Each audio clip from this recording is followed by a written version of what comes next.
Welcome back in to Wake Up America. Thanks for staying with us on this Friday morning. I'm Rob Finnerty. We want to welcome back in our all-star political panel this morning. We start with the host of Stacy on the right, Stacy Washington, joining us this morning. Political analyst Mark Halperin is with us, constitutional attorney Amir Benno, and Democratic strategist Mustafa Tamiz back with us this morning. The president made it a mandate for everyone to wear a mask on all federal properties, but the new press secretary, Jennifer Psaki, making her second appearance late yesterday, she was asked about the president not wearing a mask with his family on federal property on day one after signing that executive order. Take a listen.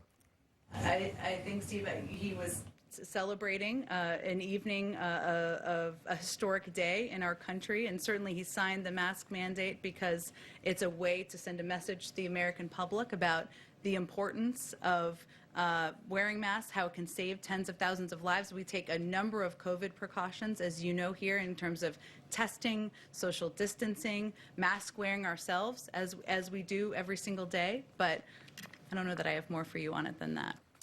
And I have some breaking news that I want to get to right now. This is just coming into my earpiece. Apparently, you cannot get the coronavirus if you're celebrating.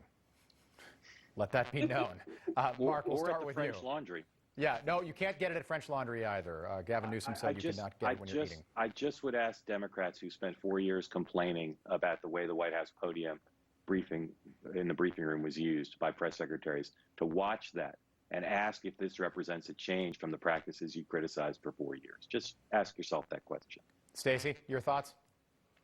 Well, it is the smartest virus we've ever seen because it waits until you're standing in a lurks. restaurant. It knows after 9 o'clock when there's curfews, it lurks and then it comes out. It knows. The virus knows. It also knows if you're rallying, which is a super spreader event, or if you're just protesting for a cause that's more worthy and therefore not corona. Well, the virus, it can delineate. The virus, it knows. It's adapted. There's a new strain. You heard about that.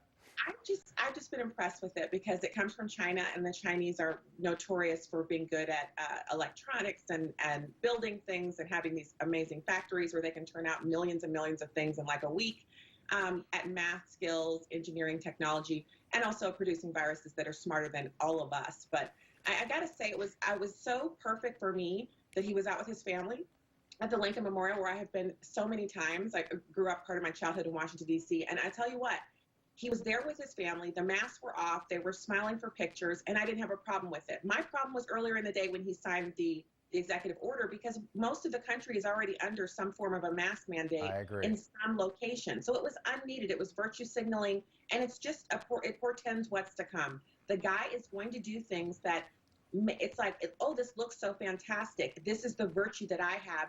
I'm so much better than these people, these barbarians, these Trump supporters who don't want to wear a mask. When the truth is, I'm one of the biggest Trump supporters in America, and I wear a mask when I'm out in public because St. Louis County mandates it, and I follow the law. I don't believe the science mandates it, but I follow the law because I'm a law-abiding citizen, like most people. That's regardless of political party. So this is a silly gesture, this executive order on masks, when he should have been doing something that actually benefits the American people. Mustafa, what's that old saying? Rules for thee, not for me. I think that's it. That seems to be what Stacey's hinting at. Let's get your reaction. 4 million Americans, 400,000 Americans have lost their lives due to coronavirus. Our lives have been interrupted. Our economy is in tatters because of it. And just like our previous panel just said, if it's the law, you follow it. And Joe Biden has signed an executive order that if you're in a federal building, that you should wear a mask. He has worn a mask at every public venue. This panel has said that he's been hiding in his basement and not going any places. He wasn't hiding. He was demonstrating good leadership. If he was with his kids and grandkids, which is inside his bubble, in his family, in his immediate family, and he's not wearing a mask, that's not that unusual. He has worn a mask at every single time to set a good example. And if a picture was going to be shown to the entire world over and over again, him signing executive orders, wearing a mask, sends out the proper message so that we can get our economy better, that then we can save lives in this nation. So let's not trivialize this stuff and try to spin it.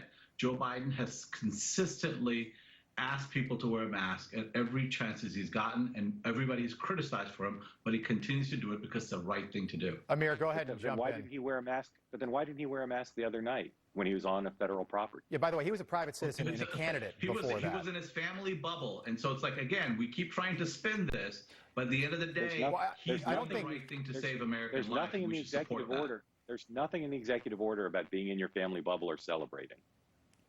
Look, he lives in the White House. He's the only American that lives inside of the White House. So when he's in his family bubble, he's in a federal building. Well, Dr. Jill Let's lives there as well. cut the nonsense of this stuff. This is an important issue, and we should not try to trivialize it for the sake of spin and political points. Amir, your thoughts?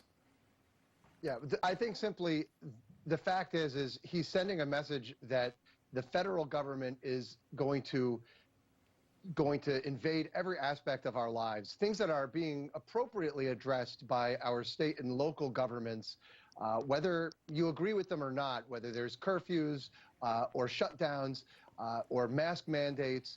Those are things that need to be dealt with at a local and state level, not at a federal level where we have a blanket one-size-fits-all. We have Florida, we have Texas that are dealing very well with the coronavirus, and the numbers are down, and they have a more open economy. And then you turn to New York, and New York has got these lockdown measures in place that are decimating the economy, and the numbers are through the roof.